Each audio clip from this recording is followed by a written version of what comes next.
ጤና ይስጥልኝ ሀብተ ገብርኤል ነኝ ከኮፒምስ። በዚህ ቪዲዮ እንዴት ነው ኢምፕሎይን አድ የምናደርገው ወይም ወደ ድርጅታችን ወይ ወደ ፕሮጀክታችን ሰራተኞቻችንን እንዴት አሳይን ማድረግ እንችላለን የሚለውን የምናይ ይሆናል። አብራችሁን ቆዩ። በቅድሚያ በዚህ በሳይድ ባሩ በኩል ኢምፕሎይ የሚል አለ፣ ኢምፕሎይስ የሚል አለ። እሱ ላይ ክሊክ እናደርግበታለን። ከዛ በኋላ እዚህ ጋር እንደምታዩት አድ ኢምፕሎይ የሚል አለ። እሱ ጋር ክሊክ እናደርጋለን። ሁለት አይነት አማራጭ ይመጣልናል። የመጀመሪያው ሬጂስተርድ ዩዘርስ የሚል ነው። ሌላኛው አማራጭ አንሬጂስተርድ ዩዘር ነው የሚል ነው። ሬጂስተር ዩዘር ማለት ምን ማለት ነው? ከዚህ በፊት ሲስተሙ ጋራ ሬጂስተር አድርገው ያሉ ዩዘሮችን እነሱን አድ ማድረግ እንችላለን ወደ ድርጅታችን ወይ ወደ ፕሮጀክታችን። ሌላኛው ደግሞ አንድ ሬጂስተርድ ዩዘር የሚባል ነው። ሲስተሙ ውስጥ ያልተመዘገቡ ከሆነ ማኑዋሊ እኛ ራሳችን የምንመዘግባቸው ናቸው።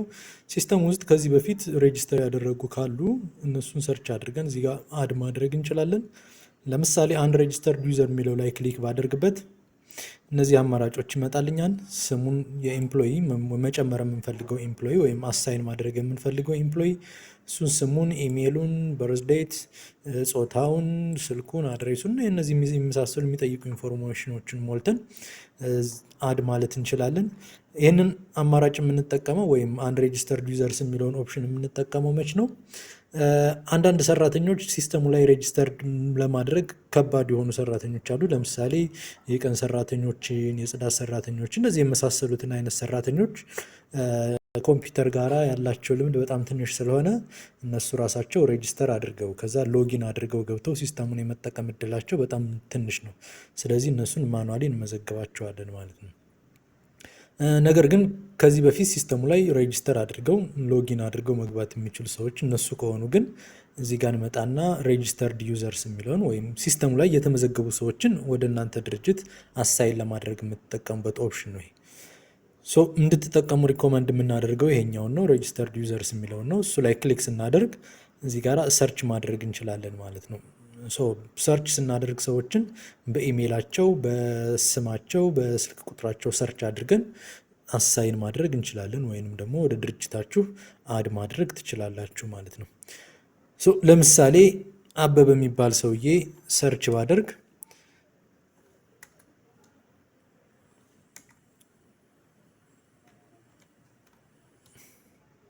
እንደምታውቁት ብዙ አበበ አይነት ይመጣልኛል። አበበ እያዩ፣ አበበ ከበደ፣ በረከት አበበ፣ ክርስቲያን አበበ የሚባል አንዱን ለምሳሌ ክሊክ ባድርጌ አንድ ብለው እንደምታዩት አበበ ከበደ የሚባል ሰውዬ እዚህ ድርጅት ውስጥ አድ ተደርጓል ማለት ነው። በዚህ መልኩ ኢምፕሎዮችን ወደ ድርጅታችን አሳይን ማድረግ፣ አድ ማድረግ፣ ሃየር ማድረግ ትችላላችሁ ማለት ነው። አሁን አበበ ከበደ የሚባለውን ሰውዬ ወደዚህ ድርጅት ውስጥ አስገባሁት ሲስተም ላይ። ነገር ግን አበበ የሚባል ሰውዬ ምን ይሰራል እዚህ ድርጅት ውስጥ ምንድነው ፖዚሽኑ የሚለው ገና አሳይን አልተደረገም። እንደምታዩት ፖዚሽን አሳይን አላደረግንለትም። ስሙ ላይ ክሊክ እናድርግና ፖዚሽን አሳይን እናድርግለት። አድ ፖዚሽን ፖዚሽን እዚህ ጋር እንመርጣለን። ለምሳሌ ይሄ ሰውዬ ምን አይነት ፖዚሽን እንስጠው? ፋይናንስ ማናጀር ሊሆን ይችላል። ፔይ ግሬድ ወይም የደሞዝ እርከን እንመርጥለታለን። እሱን መረጥንለት። ከመች እስከመች ነው በዚህ ፖዚሽን አንድ ቀን እንምረጥለት። ከዛ ኤንድ ዴቱን እናስገባለን። ኤንድ ዴት ካለው ኤንድ ዴት ከሌለው ወይም አሁንም በዛ ፖዚሽን የሚሰራ ከሆነ ከረንት የሚለውን ክሊክ እናደርግና አድ አደረግን ማለት ነው። አሁን አበበ ከበደ የሚባለው ሰውዬ ፋይናንስ ማናጀር ሆኖ እዚህ ሲስተም ላይ ተቀጥሯል ማለት ነው። ፋይናንስ ማናጀር ያሉትን ፕሪቪሌጆች በሙሉ ይኖረዋል ማለት ነው። ነገር ግን ለምሳሌ ከፋይናንስ ማናጀር ወደ ሆነ ፖዚሽን አሳደግ ነው እንበል። ይህንን ሰውዬ እድገት ሰጠ ነው። የዛኔ ምን እናደርጋለን? እዚህ ጋር ኤዲት የምትላለች እሷን ክሊክ አድርገን ኤንድ ዴት እናስቀምጥለታለን። ለምሳሌ ትናንትና አለቀ ይሄ ፖዚሽን እንበል። ከዛሬ ጀምሮ ሌላ ፖዚሽን ልንሰጠው ነው እንበል። አድ ፖዚሽን ብለን አዲስ ፖዚሽን እንስጠው። ለምሳሌ ቺፍ ፋይናንሻል ኦፊሰር አደረግ ነው። ፔይ ግሬዱ ይጨምራል ብለን አስዩም እናርግ። ይህን ከዛሬ ጀምሮ እስከ ከረንት ድረስ ሌላ ፖዚሽን ሰጠ ነው ማለት ነው። መጀመሪያ በፋይናንስ ፖዚሽን በዚህ ፔይ ግሬድ ወይም በዚህ የደሞዝ እርከን ከሜይ 30 እስከ ጁን 18 ሰራ። አሁን አዲስ በተሰጠው ፖዚሽን ደግሞ በዚህ ፔይ ግሬድ ከዛሬ ጀምሮ እስከ ከረንት ድረስ ወይም እስከ ነገ ወዲያ ድረስ ይሰራል ማለት ነው። እዚህ ጋር በግራ በኩል እንደምታዩት ይሄ ኢምፕሎይ ፕራይሜሪ ነው አይደለም፣ ሬጂስተርድ ዩዘር ነው አይደለም የሚል አለ። ፕራይሜሪ ኢምፕሎይ የሚለው ላይ እዚህ ጋር ለምሳሌ ኖ የሚል አለ። ፕራይሜሪ ኢምፕሎይ ማለት ምን ማለት ነው? አበበ ከበደ የሚባለው ሰውዬ በሄድ ኦፊስ ደረጃ ልትቀጥሩት ትችላላችሁ። ነገር ግን በፕሮጀክትም ደረጃ አሳይ ልታደርጉት ትችላላችሁ። ሌላ ቦታም አሳይ ልታደርጉት ትችላላችሁ። ይሄ ኢምፕሎይ ለምሳሌ በሄድ ኦፊስ ደረጃም የሆነ ስራ የሚሰራ ከሆነ በፕሮጀክት ሌቭል አንድ ፕሮጀክት ላይም የሆነ ስራ የሚሰራ ከሆነ ደሞዝ የሚሰራለት አቴንዳንስ የሚያዝለት በምንድን ነው? በሄድ ኦፊስ ደረጃ ነው ክፍያ የምትከፍሉት ወይስ በፕሮጀክት ደረጃ ነው ክፍያ የምትከፍሉት? ይሄ አንድ ምሳሌ ነው። ሌላ ደግሞ ይሄ ሰውዬ ለምሳሌ ፕሮጀክት ኮኦርዲኔተር ቢሆን እና 2 3 4 ፕሮጀክት ላይ ሪስፖንሲቢሊቲ የምትሰጡት ከሆነ ደሞዝ እና አቴንዳንስ የሚያዝለት በየትኛው ፕሮጀክት ስፔሲፊክ ፕሮጀክት ነው?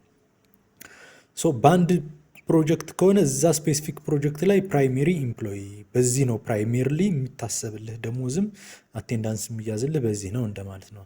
አሁን ይሄ ሰውዬ ፕራይሜሪ ኢምፕሎይ አይደለም። ዊች ሚንስ ምን ማለት ነው? ወይ በፕሮጀክት ደረጃ ሊሆን ይችላል ፕራይሜሪሊ ደሞዝ እና አቴንዳንስ የሚያዝለት እንደማለት ነው። አሁን በሄድ ኦፊስ ደረጃ ፕራይሜሪ አይደለም ይሄ ሰውዬ። ዊች ሚንስ ምን ማለት ነው? በሄድ ኦፊስ ደረጃ አይደለም ደሞዝ የሚታሰብለት ወይም አቴንዳንስ የሚያዝለት። ወደ ሄድ ኦፊስ ማምጣት ከፈለግን እዚህ ጋር ክሊክ አድርገን ሜክ ፕራይሜሪ እንለዋለን። ወደ ሄድ ኦፊስ አመጣ ነው ማለት ነው። እንደምታዩት አሁን ሰማያዊ በርቷን ማለት ነው። ዊች ሚንስ ፕራይሜሪ ኢምፕሎይ ነው ማለት ነው ይሄ ሰውዬ። ኦልራይት አሁን በሄድ ኦፊስ ደረጃ ይህን ሰውዬ አሳይን አድርገነዋል። ጥቅማ ጥቅም መጨመር ከፈለግን ለዚህ ሰውዬ ቺፍ ፋይናንሻል ኦፊሰር የሚለው ላይ እሱ ጋር ክሊክ እናደርግበትና ለዚህ ፖዚሽኑ ጥቅማ ጥቅም አድ ማድረግ እንችላለን። ለምሳሌ ቦነስ፣ ኤዱኬሽን አለዋንስ፣ ሃርድሺፕ አለዋንስ፣ ኢንሹራንስ፣ ሚል አለዋንስ፣ ሜዲካል አለዋንስ የመሳሰሉ ጥቅማ ጥቅሞች አሉ። ሳላሪ ኮምፖነንቶች እዚህ የምታዩቸው ሊስት ውስጥ ከሌለ ሳላሪ ኮምፖነንቱ ወይም ጥቅማ ጥቅሙ እዚህ ጋር መጥታችሁ ሳላሪ ኮምፖነንት የሚል አለ አንድ አዲስ መጨመር ትችላላችሁ ማለት ነው። እዚህ ጋራ መጨመር ትችላላችሁ ይህን ሳላሪ ኮምፖነንት። አሁን አሉ ብለን አስዩም ብናደርግ ለዚህ ለቺፍ ፋይናንሻል ኦፊሰሩ አንድ ሳላሪ ኮምፖነንት እንጨምርለት። ለምሳሌ ሜዲካል አለዋንስ በየወሩ ለሴይ 5000 ብር ልትሰጡ ትችላላችሁ። አድ ትሉታላችሁ። በየወሩ ለሜዲካል አለዋንስ ይሄን ያክል ትከፍላላችሁ ማለት ነው። ሌትሴይ አንድ እንጨምርለት ቦነስ ገንዘብ ከሆነ የምታስቀምጡት እዚህ ላይ ይህን ክሊክ ማድረግ አይጠበቅባችሁም። ሌትስ አስዩም አሁን ደግሞ የደሞዙን 10% የምትሰጡት ከሆነ ቦነስ 10 የሚል እዚህ ጋር ትጽፉና ፐርሰንቴጅ የሚለውን ክሊክ ታደርጉበታላችሁ። ፐርሰንቴጅ ላይ ክሊክ ካደረጋችሁበት የቤዚክ ሳላሪውን 10% ካልኩሌት አድርጎ ራሱ ፊገር አውት ያደርገዋል ምን ያክል ብር እንደሚሆን ማለት ነው። ነገር ግን ገንዘብ ብቻ ከሆነ ይህንን ትተውትና ለምሳሌ 10,000 ብር የምትሰጡት ከሆነ በወር ለዚህ ሰውዬ 10,000 ብር ብላችሁ ይህንን አንቼክ ታደርጉታላችሁ። ክሊክ ሳታደርጉበት ትቀራላችሁ ማለት ነው። በሁለቱም ኤግዛምፕል ለማየት ያክል ፐርሰንቴጅ የሚለውን ክሊክ አድርጌ ነኝ። ለምሳሌ 10% የደሞዙን 10% ከፍለዋለሁ እንበል። ቦነስ 10% ኦፍ ቤዚክ ሳላሪ ብለን በዚህ መልኩ ጥቅማ ጥቅም ለሰራተኛችን አድ ማድረግ መጨመር እንችላለን ማለት ነው። ይህንን ይመስላል። አመሰግናለሁ።